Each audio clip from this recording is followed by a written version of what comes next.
himself. You don't know what you have lost by just allowing that foolish young boy to come and take away your virginity.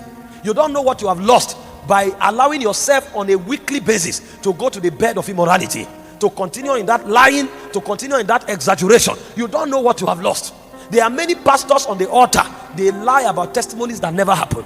They exaggerate over things that never happen. They think by exaggerating, the people will think of them as big. Honor does not come from your exaggeration. He said promotion does not come from the south, nor the east, nor the west. He said promotion cometh from the Lord. When you stay pure and keep yourself humble under God, when God decides to shift you, even your enemies will be compelled to serve you. The wealth of purity have not been revealed to the church. A young boy becoming a ruler in a nation he was sent to as a slave. What human connection can turn a slave to the second in command? Pharaoh himself said, you are answerable to no one except me and the throne. Even the Potiphar that bought him became his steward. What human connection can confer that? Somebody will live here today and pay the price to purify his or herself. You may not know what you've lost. There are many ideas in your spirit that will never be crystallized because your impurity is fighting your creativity. And as it fights your wisdom, fights your creativity, it's fighting your influence. People are not exhausted. Do you think God helps us? Do you think God helps us just because we preach good messages? What are we preaching that have not been preached? What are we preaching? Go online and find out the stuff that is on the internet. The teachers that have walked through this world and their messages have been preserved. Go on the internet, you'll be shocked.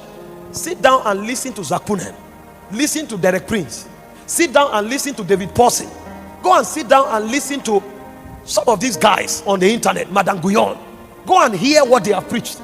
Go and listen to Robert Law, and you will find out that our generation have not even started reading the Bible.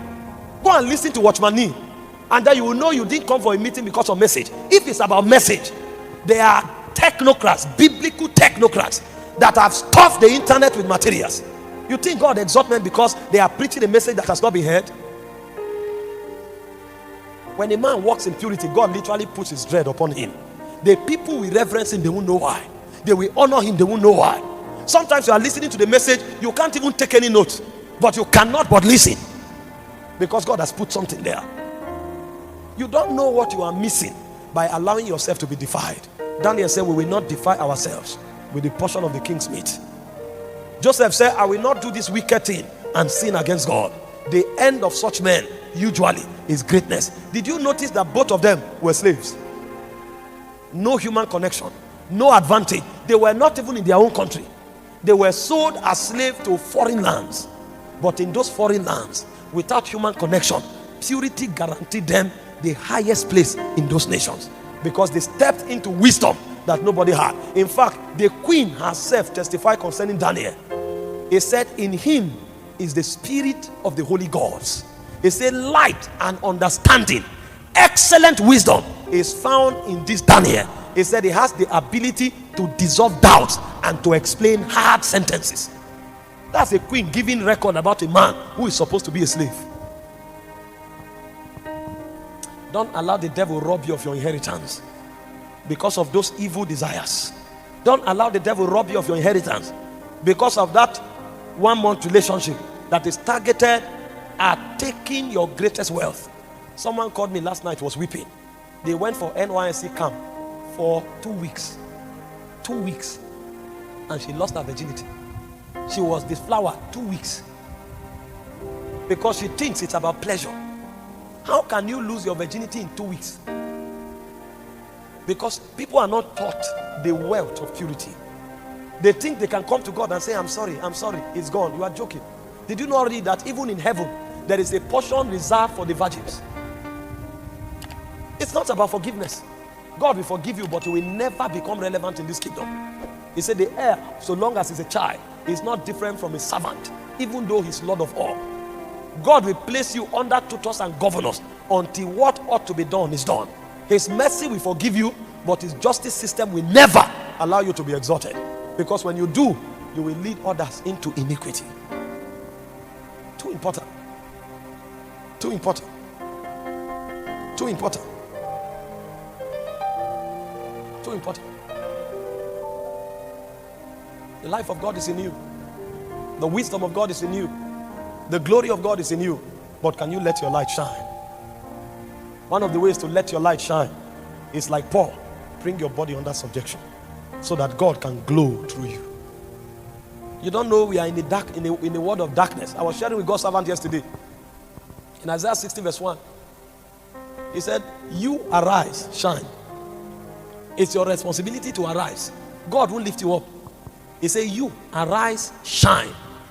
That means if you don't arise, you can't shine. Your shining is tied to your rising up. And one of the ways to rise is through purity. He said, for your light is come. That means your light can come, yet you are not shining. Your prophetic word has come, but you are not shining because you have not arisen. And he said, there is darkness upon the earth and upon the people. He didn't say darkness, he said gross darkness. That darkness is why people cannot but live in iniquity. But a generation will rise that will beat their body and bring their body under subjection. A generation will rise that will purge themselves so that they are worthy vessels in the hands of God.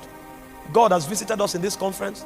There have been impartations, there have been healings, there have been power release, but there is one more thing that God needs to do for us. We need to present our hearts before the Lord and hold on to the horns of the altar this morning and tell the Lord, every area of defilement, Father, purge me. I want to walk out of this conference and take a turn in righteousness, holiness, purity, and sanctification. I know my tongue has become an instrument of lies. I know my eyes have been gazing on iniquity. I know my soul have been lifted in vanity. My body have been defiled. But Father, let your fire that purifies, purify me this morning and give me the opportunity to do it again, this time by grace.